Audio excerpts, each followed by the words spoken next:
तो इसके पहले कि हम लोग श्वेत केतु का प्रश्न समझें, उनके बारे में थोड़ा जानें। ये श्वेत केतु ऋषि उद्दालक के पुत्र थे। हम लोगों ने एक गीत है ना, स्वयं भगवान हमारे गुरु, उसमें एक लाइन आती है कि आरुणि और विवेकानंद समर्पण की विधि बतलाते। तो जो आरुणि थे वही, उन्हीं का नाम उद्दालक है, उद्दालक आरुणि। वो आरुणि वही थे जो बरसात हो रही थी तो गुरुदेव ने कहा था कि जाओ मेड़ बांध कर आओ, और जब मेड़ बही जा रही थी तो खुद लेट गए थे और अकड़ गए थे, बेहोश हो गए थे, रात भर वहीं पड़े रहे। यही थे आरुणि उद्दालक। इन्हीं के पुत्र थे श्वेत केतु। तो श्वेत केतु का मन बाल्यावस्था में पढ़ने में नहीं लगता था, मेधावी थे लेकिन चंचल बहुत थे। तो इनके पिता ने इन्हें गुरुकुल में पढ़ने भेज दिया। मेधावी थे तो उनका ये मन करता था कि मुझे सब लोग अच्छा जाने, अच्छा माने। तो अपने साथियों पर रौब जमाने के लिए खूब पढ़ते थे। सब चारों वेद तैयार थे, वेदों का ज्ञान प्राप्त कर रहे थे।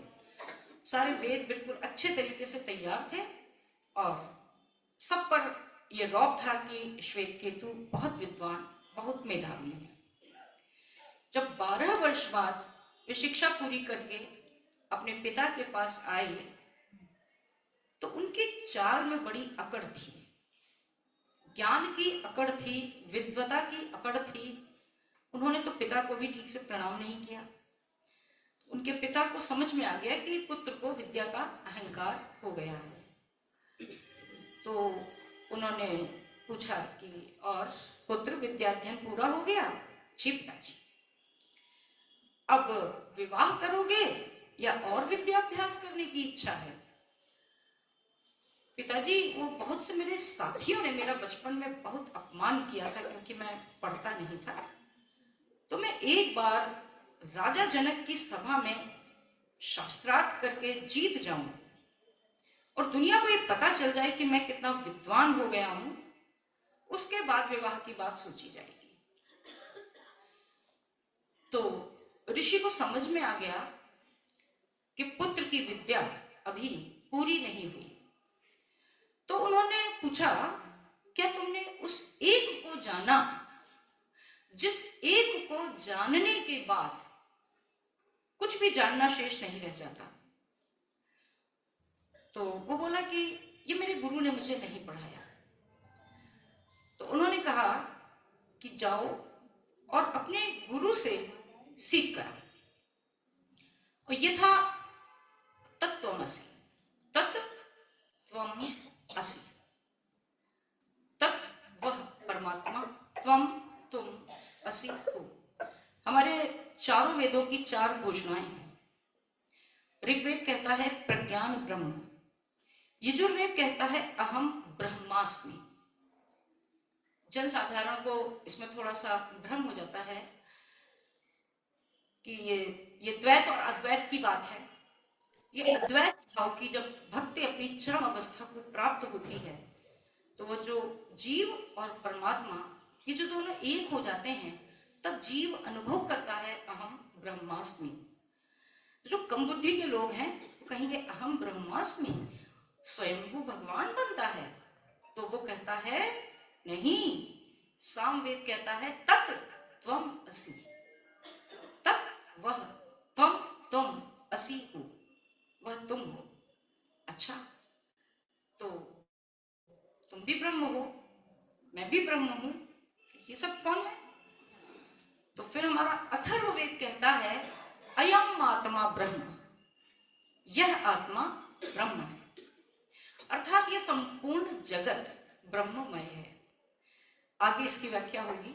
तो यहाँ ऋषि उद्दालक ने श्वेत केतु से तत्त्वमसि का भाव ही पूछा था और श्वेत केतु थोड़े शिकायत की मुद्रा में अपने गुरु के पास पहुंचा और पूछा कि गुरुवर, आपने मुझे वो उनके बारे में क्यों नहीं बताया जिनके बारे में जानने के बाद कुछ भी जानना शेष नहीं रह जाता है? तो ऋषि ने कहा, गुरु ने कहा कि देखो, वो 400 गाय बंधी हैं उनमें से तुम 100 गाय ले जाओ, जब 1000 हो तब वापस आ जाना। तो श्वेत केतु वो गाय लेकर के वन में चले गए। अब जब वे वन में चले गए और गायों की संख्या बढ़ते देख रहे थे, तो उस समय उनके पास विद्वता दिखाने के लिए, अपनी विद्वता सुनाने के लिए कोई नहीं था। कोई ऐसा नहीं था जिसके सामने वो अपने गायों की निर्मल आंखों में देखते, गायों के साथ घूमते, वहीं सो जाते, गायों के साथ रहते रहते, मौन रहते रहते प्रकृति का संगीत उनके अंदर उतरने लगा। उनको अनहद नाद सुनाई देने लगा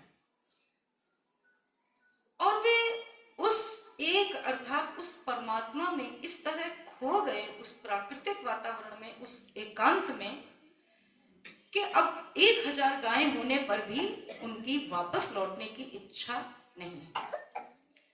तब उनके गुरु ने स्वयं वन आकर कहा, पुत्र चलो, चलने का समय आ गया है। और जैसे गूंगे का गुड़ होता है, परमात्मा को जानने का आनंद कुछ कुछ वैसा ही हो जाता है जैसे गूंगा बता नहीं पाता है कि हम क्या अनुभव कर रहे हैं, क्या खा रहे हैं। यही ऋषि उद्दालक थे, जिनकी पुत्री थी सुजाता, और कहोड़ भी उनके शिष्य थे। कहोड़ ऋषि वही जो अष्टावक्र के पिता थे, इनकी बात परसों बताई गई थी। जिस कहोड़ ऋषि ने अपने पुत्र को 8 जगह से विकलांग होने का श्राप दिया था, वे भी उद्दालक के ही शिष्य थे, और अष्टावक्र की माता सुजाता उद्दालक की पुत्री थी।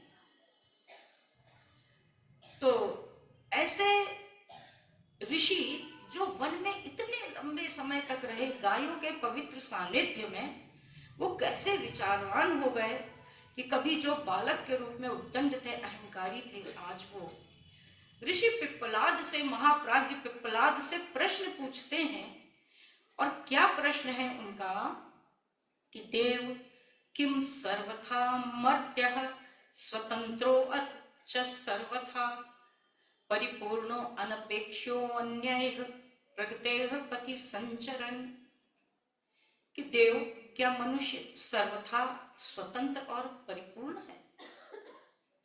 उसे प्रगति पथ पर अग्रसर होने में क्या किसी की सहायता की आवश्यकता नहीं होती है? और इसके पूर्व स्मरण प्रथम तत्व चिंतन निर्गता अहनिकम श्वेत केतु समाधातर प्रपंच च वाग्मिनम। और इसके पूर्व प्रथम दिन के ज्ञान का स्मरण कराते हुए ऋषि पिप्पलाद ने कहा। तो प्रथम दिन के ज्ञान का चिंतन कराते हुए ही उन्होंने श्वेत केतु के प्रश्नों का उत्तर दिया। तो हम भी थोड़ा सा प्रथम दिन का चिंतन कर लें कि प्रथम अध्याय में देवर्षि नारद ने विष्णु भगवान से लोक कल्याण के लिए पूछा था कि आपका अवतार किस रूप में होगा। और विष्णु भगवान ने बताया था कि जिस जिस युग की जैसी समस्याएं रही, उस युग के में मेरा वैसा ही अवतार हुआ। जब बहुत जल से धरती नष्ट हो रही थी तो मत्स्य अवतार, समुद्र मंथन के लिए कूर्मावतार, और धरती को समुद्र से निकालने के लिए 12 अवतार, इत्यादि इत्यादि अवतार मैंने समय की समस्याओं के अनुसार लिए। और अब चूंकि असुर मनुष्य के चिंतन में घुसा है, इसलिए जो मुझे अवतार लेना होगा वह मनुष्य के मन में लेना होगा, मनुष्य के मन में लेना होगा, और यह मेरा प्रज्ञा अवतार होगा। उन्होंने नारद जी को प्रज्ञा पुराण दिया था, और प्रज्ञा पुराण दे करके कहा था कि इसे जन जन तक पहुंचाओ। नारद को समाधिस्थ करके उत्तराखंड में होने वाले इस 5 दिवसीय सत्र में उन्होंने पूरा प्रज्ञा पुराण तैयार करा दिया था। द्वितीय दिवस हमने चर्चा की थी कि मनुष्य, जिसको जीवधारियों में शिरोमणि कहा जाता है, वो इतना दीनहीन जीवन क्यों जीता है। तो इसका उत्तर देते हुए महाप्राज्ञ पिप्पलाद ने कहा था कि चयन की सुविधा के कारण हम चुनते हैं वे चीजें जो हमारे लिए लाभदायक नहीं होती हैं जो हमें अधोगामिता की ओर ले जाती हैं। और अगर हम अच्छी चीजें चुने तो हम विकास कर सकेंगे, प्रगति कर सकेंगे, अध्यात्म के पथ पर बढ़ सकेंगे। जब ये सब बातें सुनी तो किसी एक सत्र में समाधान तो सुनने वालों का होता नहीं, जिज्ञासाएं शेष रह गई। तो श्वेत केतु ने पूछा, क्या वास्तव में मनुष्य जीवधारियों में शिरोमणि है, राजकुमार है, तो क्या उसे किसी की सहायता की आवश्यकता नहीं होती है? अब ये कितना महत्वपूर्ण प्रश्न है कि क्या हमें किसी की सहायता की आवश्यकता नहीं होती है? तो पिप्पलाद उवाच, जीवो अंश ईश्वरस्य अति तेनैव आस्ति च संयुतः, श्रेष्ठ मार्गे प्रयातुम चेद याचते शक्तिमेष तु। कि मनुष्य तो ईश्वर का अंश है, उनके साथ जुड़ा हुआ है। जब वह श्रेष्ठता के मार्ग पर चलता है तो उसे अनुदान वरदान अनायास ही मिलते चले जाते हैं। ईश्वर अंश जीव अविनाशी, ईश्वर अंश जीव अविनाशी, ईश्वर